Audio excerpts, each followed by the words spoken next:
Dead Men Tales is brought to you by SupplyHouse.com, the easy way to order HVAC, plumbing, and electrical parts.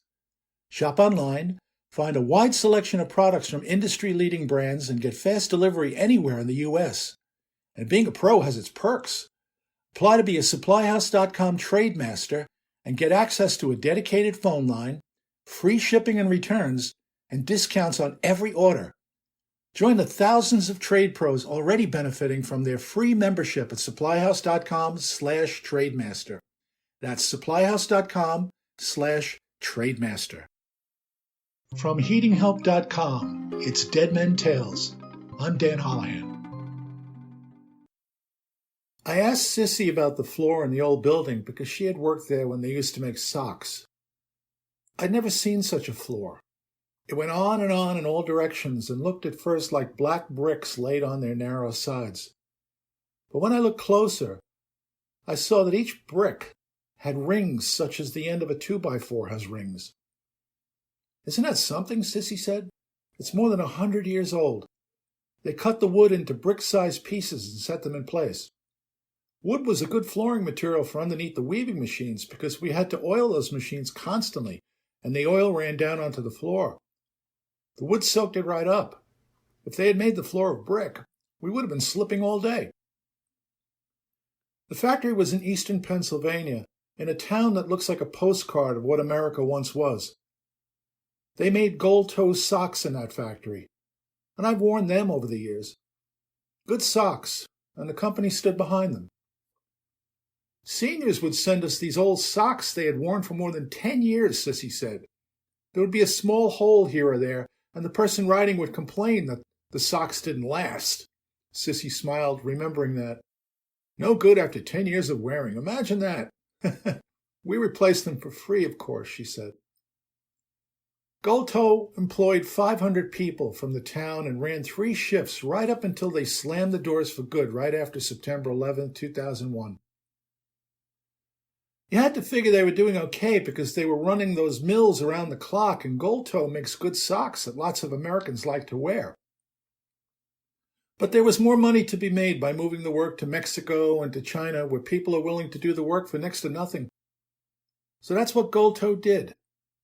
And 500 people in a small Pennsylvania town looked at each other and wondered what to do next.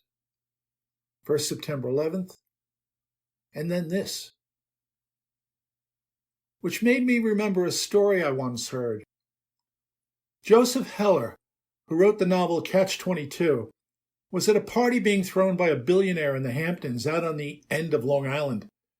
Heller was hanging out with the author Kurt Vonnegut, who wrote Slaughterhouse-Five. Vonnegut said to Heller, "Joe, how's it make you feel knowing this guy probably made more money yesterday than Catch-22 has made since you wrote it?" Heller shrugged and said, "That's okay. I've got something this guy will never have." "What's that, Joe?" asked Vonnegut. "Enough." Many American companies don't understand that. They fire people, move, and leave behind lots of Americans who can no longer afford to buy things, like socks. It comes around. Sissy picked up the pieces and went back to school to finish her degree in management. A friend who was caretaking the old building with the wonderful wooden floor called her one day to say that a boiler company was moving an assembly plant into the building because they had outgrown their other building. She should apply for a job there. Sissy did, and the people at Peerless Boiler recognized her talent. That's why, on a day in September when it was raining as though the world was about to end, I was standing by her desk and she was telling me about the work. She has this quiet, calm wisdom in her eyes as she speaks, and I wish you could see those eyes. Peerless Boiler came to Boyertown a long time ago and stayed. Theirs is an American story, and I was there because I wanted to see the Foundry. I hadn't been in an American foundry for more than 20 years. There are so few left. I needed to go and see the work because of the times in which we find ourselves. A foundry is a dirty, loud, and primal place. You will see things there that will make your job seem easier no matter what you do for a living. A foundry will make you appreciate the work and the unseen American people who still do the work. A cast iron boiler does not come from a supply house. It comes from a foundry. The foundry men do the same work over and over and over, day in and day out, and when they look at you, there is a challenge in their eyes. You can't do what they do. You stand there in your nice clothes, and you just know that you can't do this work. Someone has to do it, but it's not you. They look at you hard, and you both know that this is true. You move on and watch, and you begin to see what goes into the making of a cast iron boiler. It doesn't come from a catalog or from a truck. These men with the challenge in their eyes begin at dawn and quit by 2 in the afternoon because of the incredible heat of the place. They have cables for muscles, and they lean into impossibly heavy iron molds swinging from chain hoist and move them into place. It is a gritty, violent ballet. Over and over again, they move the iron, and you can't truly understand boilers until you absorb this heat and breathe this foul air and feel the noise of American industry pounding into you. We can't do what they do. And as you watch them do their work, you'll know that what I'm saying is true. Other men over there, serious, careful men, swing a bucket of molten iron that hangs from a hoist. They position it by eye over the molds, and the heat is like a punch in the chest. They check the temperature of the iron one last time before tipping their welding masks. Then they pour 2,500-degree liquid iron into 2 holes the size of softballs without missing. Flames explode from the relief holes as the oil in the sand casting burst into flame.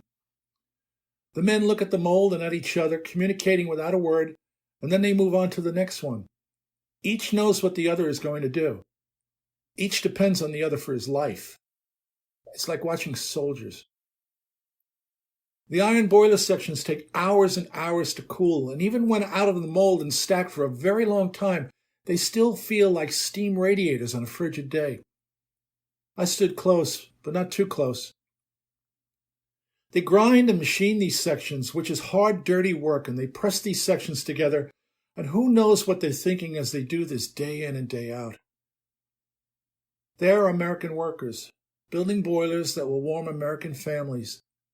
You may touch their work in the course of your work, but you will not think of them.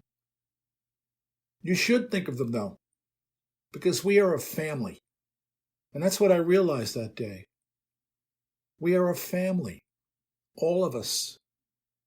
We are all in this together. I hope you enjoyed that tale, and if you did, please share it with the people who matter to you the most. And if you haven't already, please subscribe to this podcast. I have many more Dead Men Tales to share with you, and I appreciate you so much. Thanks for being here. Thanks for being part of my family.